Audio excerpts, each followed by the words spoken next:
excited, gak lebay juga, karena saya ingin membuktikan dengan opening yang biasa saja kita punya banyak subscriber. Guys, good bedes, kembali lagi bersama Muhammad Zilun Salbani dari kelas 11 MIPA 6 SMA Negeri 3 Cimahi. Jangan lupa lantunan pesugihan di bulan puasa ini karena it's time to Nugas Club. Oke teman-teman, sebelum masuk ke materi agresi militer 2 yang lebih dalam, perhatikan kuis berikut ini. Salah satu isi dari perjanjian Renville adalah A. Persetujuan tentang gencatan senjata dan diterimanya garis demarkasi Van Mook. B. Persetujuan bahwa Belanda bersedia memberikan kembali wilayah yang telah dikuasai ketika agresi militer pertama. Jawabannya adalah A. Teman-teman, jika kamu kesulitan menjawab kuis berikut yang tadi, ada baiknya kamu mempelajari tentang perjanjian Renville.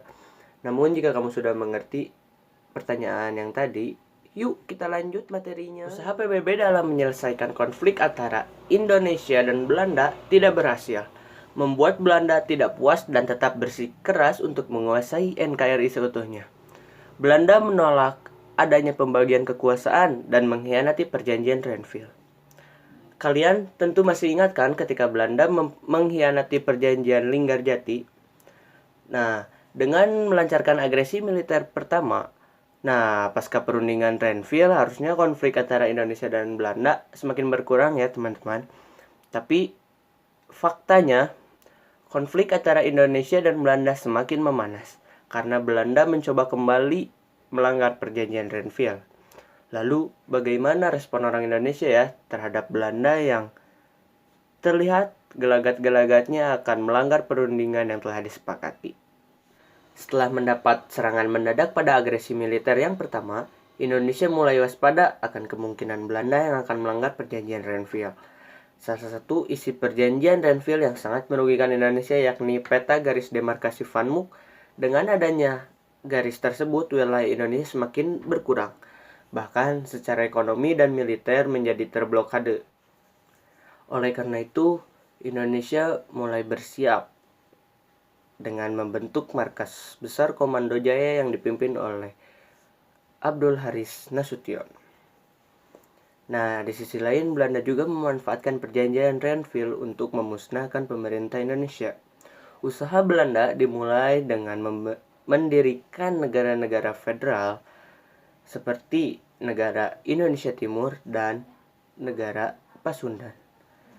Tindakan ini dimaksudkan taktik memecah belah Indonesia, bukan hanya mendirikan negara boneka yang tadi, tapi Belanda juga menghimpun tokoh-tokoh dari negara boneka tersebut dalam organisasi negara BFO. Pada tanggal 19 Desember 1948, Belanda melancarkan agresi militer yang kedua.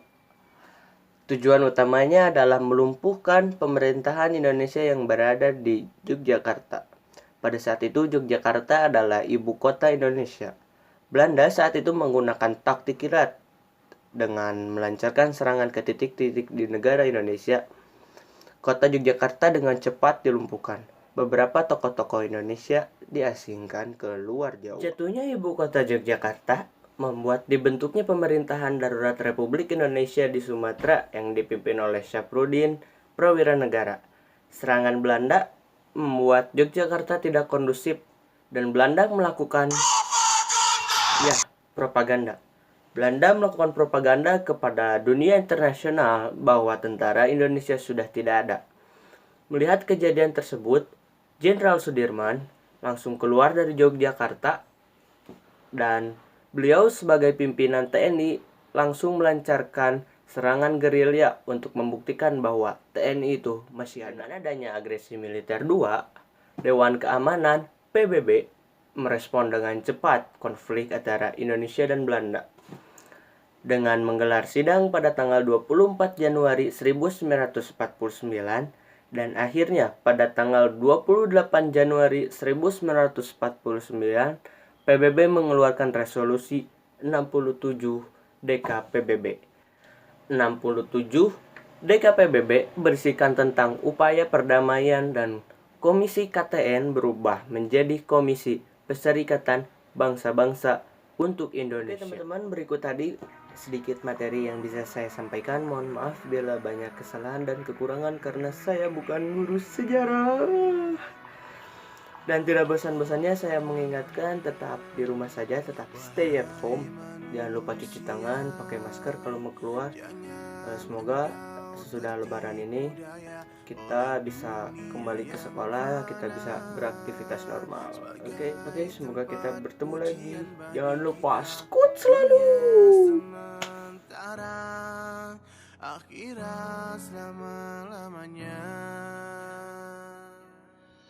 Orang kaya mati, orang miskin mati, raja-raja mati, rakyat biasa mati. Semua pergi menghadap ilahi.